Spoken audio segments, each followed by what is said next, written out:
Birds do not fly in a hurry. But life will eventually force you to discover your strength, whether you are ready or not. No one truly understands the value of calm until everything they once believed was secure begins to fall apart. This is the story of Valentin Reyes, a man who tried to control the world and ultimately learned that the only territory he truly owns is the one within himself. Valentin was neither poor nor rich, neither successful nor a failure. He was an average man in a massive city.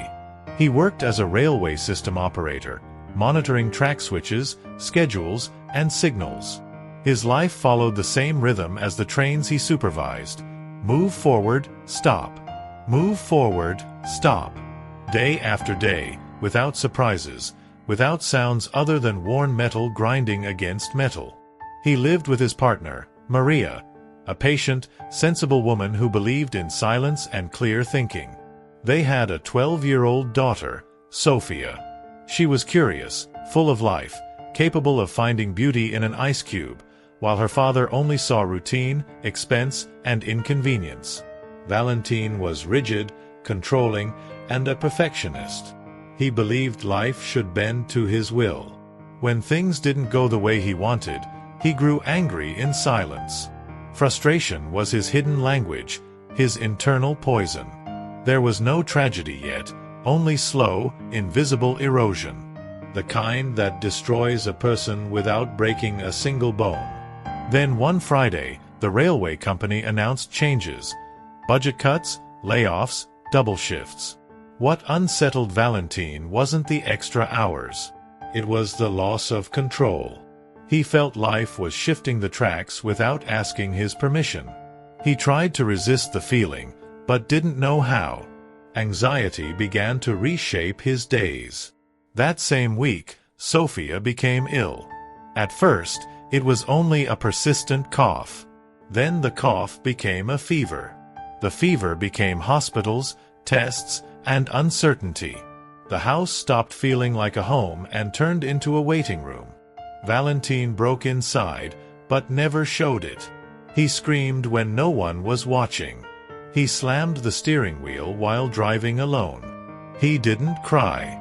He swallowed his tears. He didn't ask for help. He preferred to sink with dignity rather than float with support. And in that darkness came the first real fracture. One night, after 14 hours of work, the phone rang. Maria was crying. Sophia had suffered a seizure. She was in critical condition. At the hospital, the doctors spoke the words that shattered the logic of the world. "We'll do everything we can, but we can't promise anything." Something inside Valentin went dark. Reality was no longer something he could control. His carefully planned, imperfect universe burned to the ground before his eyes. That was when he met Julian, a former philosophy professor who volunteered in hospital waiting rooms. He didn't try to comfort him with empty words. He simply sat beside him. After a long silence, he said, "You can't avoid pain, but you can avoid destroying yourself with it." Valentin looked at him with anger. What could a stranger possibly know about suffering? But Julian continued, "Stoicism doesn't promise to save your daughter. It promises to save you." That moment marked the beginning of change. While Sophia remained hospitalized, Julian visited Valentin every dawn. He brought passages from Seneca, Epictetus, and Marcus Aurelius. He didn't recite them. He left them quietly, for Valentin to read when he could. One sentence burned into him like hot iron. "It's not what happens to you, but how you respond to it that matters." Valentin read it again and again. He began practicing small acts. Breathing before exploding. Giving thanks even when it hurt. Accepting what he couldn't control. Acting only on what depended on him.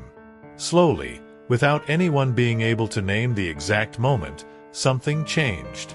He no longer screamed inside. He stopped looking for someone to blame. He no longer demanded obedience from the universe. He simply stayed present. He accompanied. He loved. One day, the doctors delivered cautious but hopeful news. Sophia was responding to treatment.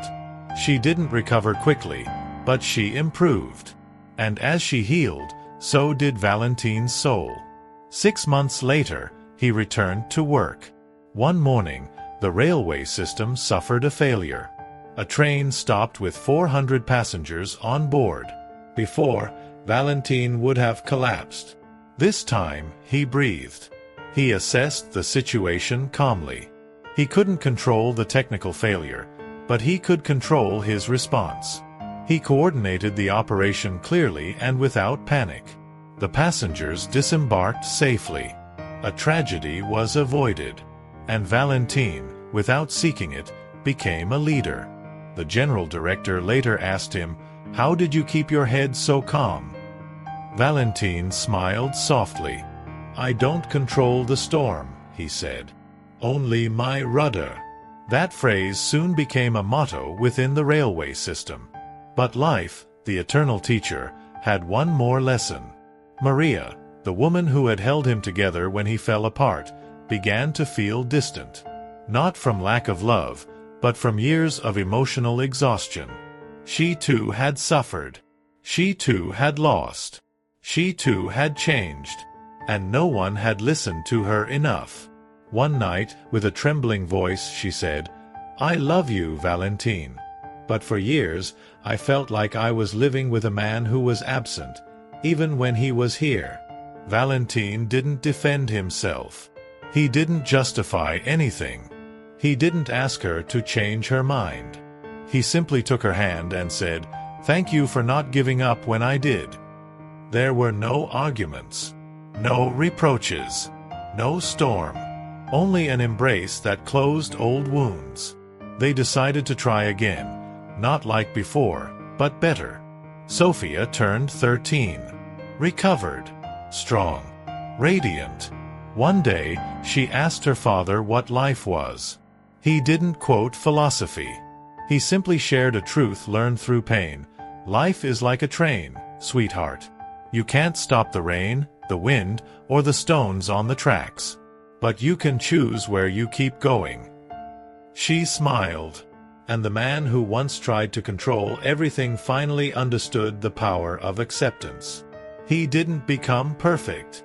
He didn't become a saint. He didn't stop feeling fear. But he learned to live with calm, even in the middle of chaos. That was his victory. Because the external world can break, but if the inner world remains firm, no storm can pull you off the rails of your destiny. Birds do not fly in a hurry. They don't fight the wind. They use it. That is how Valentine lived from then on, not to conquer the world, but to conquer himself. If stories like this help you see life more clearly, you're in the right place.